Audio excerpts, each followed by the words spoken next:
আসসালামু আলাইকুম। আমাদের খামারে ব্ল্যাক সোলজার পোকাগুলো হারভেস্ট করা হচ্ছে এবং এই পোকা কটাই মাদার পোকার জন্য রাখা হবে। এই জন্য গামলার মধ্যে করা হচ্ছে, অন্য একটা হাউসে ট্রান্সফার করা হবে।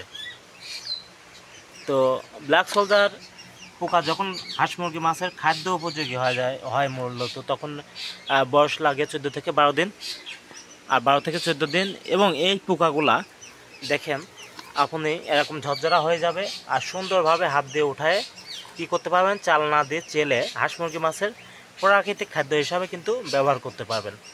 তো আমরা হাউস পরিবর্তন করব কিভাবে, যে মাদার পোকা যেগুলো রাখবো ওইগুলা এক হাউস থেকে আর এক হাউসে নিয়ে যাব, বা কিভাবে খাইতে দেবো ঢেলে দিয়ে, এই বিষয়টা নিয়ে আজকে একটা ভিডিও বানাচ্ছি। আশা করি আপনারা পাশেই থাকবেন এবং দেখবেন। দেখলে অবশ্যই ভিডিওটা আপনাদের কাজে লাগবে।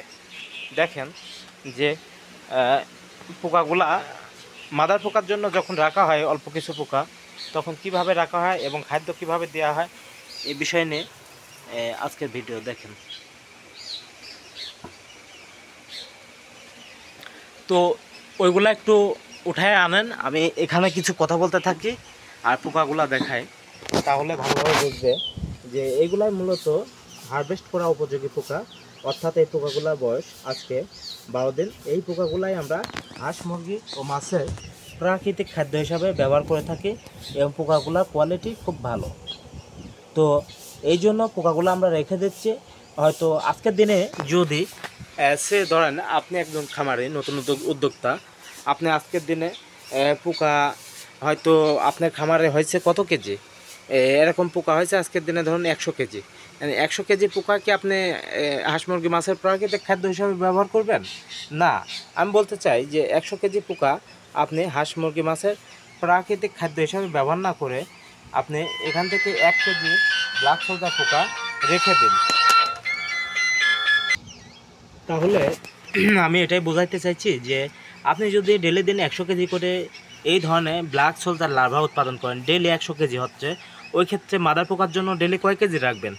ডেলি যদি 100 কেজি পোকা হয়, মাদার পোকার জন্য ডেলি 1.5 কেজি হলে চলবে। তো 1.5 কেজি হলে চলবে, কিন্তু কোনোভাবে যদি ডিম এদিক ওদিক হয় তাহলে কিছু শর্ট পড়ে যাবে। এই ক্ষেত্রে ডেলি 2 কেজি করে এই ধরনের লার্ভা রেখে দেবেন, পরবর্তীতে এটা লাভ কেসে চলে যাবে। তাহলে ডেলি যদি আপনার 100 কেজি করে পোকা হারভেস্ট করেন, ডেলি 2 কেজি পোকা রেখে দেবেন, অর্থাৎ 2 কেজি পোকা পরবর্তীতে মাদার পোকা হিসাবে কোথায় যাবে?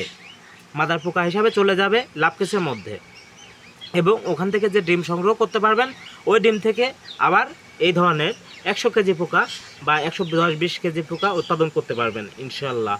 তো আপনারা শুধু প্রসেস বা সম্পূর্ণ চাষ সিস্টেমটা শিখে রাখবেন। আমি মূল কথা যেটা, অনেক দিন পর ভিডিও দিচ্ছি, ভিডিও দেওয়ার খুব কম দেওয়ার কারণ এটাই যে আমার খামারে কিন্তু প্রতিনিয়ত পর্যাপ্ত পরিমাণ ব্ল্যাক সোলজার পোকা উৎপাদন করা হয়, কিন্তু ভিডিওগুলো দিই না এই কারণে যে বাংলাদেশে এই ব্ল্যাক সোলজার পোকা নিয়ে অনেক দুর্নীতি চলছে ইতিমধ্যে। অনেকেই অনেক ধরনের মাল বিক্রি করে লো কোয়ালিটির, যেগুলো নিয়ে যায় খামারেরা সফল হতে পারে না, বারবার ব্যর্থ হয়ে যায়। তো আমি চাই না যে ওদের মতো আমারও হয়তো ব্ল্যাক সোলজার পোকা বিষয়ে কোনো রকমের দুর্নাম আসে বা আসে। আপনারা যারা ব্ল্যাক সোলজার পোকা কিনতে চান বা ব্ল্যাক সোলজার পোকা চাষ শুরু করতে চান মাদার পোকা নিয়ে, তারা অবশ্যই আসবেন আমার খামার ভিজিট করে পোকা নিয়ে তারপর চাষ শুরু করবেন। এর বাইরে অনলাইনে আর কোনো কথা নাই। এখন একান্তই কেউ যদি আসার সময় না পান বা জব করেন কোনো জায়গায়, তাহলে ওই ক্ষেত্রে কী করা লাগবে?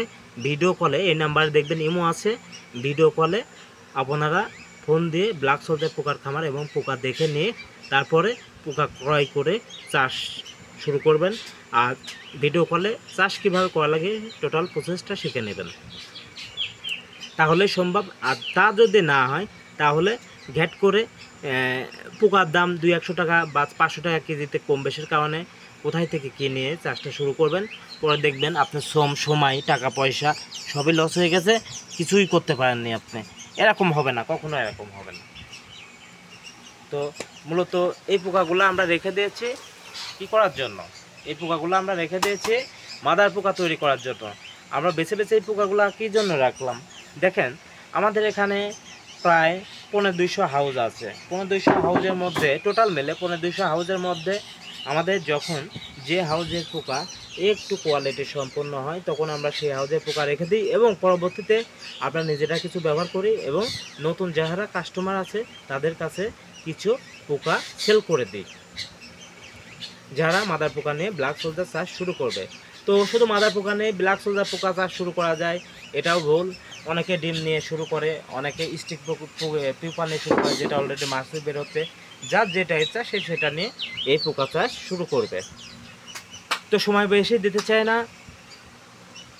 আপনাদের যদি কোনো কিছু জানার থাকে কমেন্ট করবেন, আর কমেন্ট করতে না পারলে ডাইরেক্ট স্ক্রিনে দেওয়া এই নাম্বারে ফোন করবেন। তো সবাই ভালো থাকবেন। ভিডিওটা আজকের মতো এই পর্যন্তই। আল্লাহ হাফেজ।